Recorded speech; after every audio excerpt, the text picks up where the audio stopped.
Dear students, welcome to Classic NEET Physics classes. Physics day-to-day life ஓட relate பண்ணி புரிஞ்சு படிச்சுக்கிட்டு இருக்கோம். இன்னைக்கு டாபிக் என்ன அப்படின்னு பார்த்தா buoyancy. இதுக்கு நம்ம எடுத்துக்கிட்ட எக்ஸாம்பிள் வந்து மிகச்சிறந்த சரித்திர நாவல் பொன்னியின் செல்வன். அது இப்போ நம்ம படமாக கூட வந்திருக்கு. இந்த நாவல் வந்து ராஜராஜ சோழன் வாழ்க்கையில் நடந்தது அப்படின்னு சொல்கிறாங்க. ஃபஸ்ட்டு ராஜராஜ சோழனுக்கு ஏன் பொன்னியின் செல்வன்னு பேர் வந்தது அப்படின்னு பார்த்தா, சின்ன வயசில் ராஜராஜ சோழன் வந்து பொன்னி ரிவரில், தட் மீன்ஸ் காவேரி ரிவரில் போயிட்டுருக்கும்போது உள்ளே விழுந்துடுறாரு. அவரை வந்து பொன்னி நதியே தூக்கிட்டு வந்து மேலே கொடுத்தாங்க. அதனால தான் அவருக்கு பொன்னியின் செல்வன் பேர் வந்தது அப்படிங்கிறது அந்த நாவலில் இருக்குது. சரி, இப்போ இது உண்மையா? பொன்னி நதியை தூக்கிட்டு வந்து கொடுக்க முடியுமா? இது வந்து பாசிபிலிட்டான்னு நம்ம கேள்விகள் கேட்கலாம், பகுத்தறிவு கேள்விகள் கேட்கலாம்.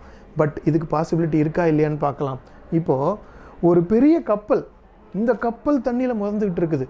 அப்படிங்கும்போது பொன்னியின் செல்வனால் முதக்க முடியாதா? அப்போ இதுக்கு பின்னாடி இருக்கிற ஃபிசிக்ஸ் என்ன அப்படின்னு பார்த்தீங்கன்னா, இதுக்கு பின்னாடி இருக்கிற ஃபிசிக்ஸ் தான் பாயன்சி ஃபோர்ஸ். பாயன்சி ஃபோர்ஸ்னால் என்ன? எந்த ஒரு லிக்விடும் தனக்குள்ளே ஒரு பாடி மூழ்கும் பொழுது அதுக்கு ஆப்போசிட்டில் ஒரு ஃபோர்ஸ் கொடுக்கும். மூழ்கிறதுக்கு ஆப்போசிட்டில், அந்த ஃபோர்ஸ்க்கு பேர் தான் பாயன்சி. அதை என்ன சொல்லலாம்னா, density of the liquid, volume of the body immersed into கிராவிட்டின்னு சொல்லலாம்.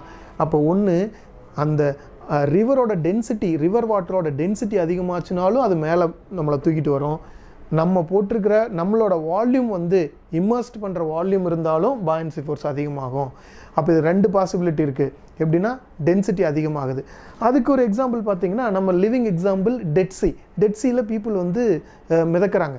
அதே மாதிரி வால்யூம், நம்ம பொன்னியின் செல்வன் போட்டிருக்கிற ட்ரெஸ்ஸுனால் வால்யூம் அதிகமாக இருக்கிற வாய்ப்பு இருக்குது.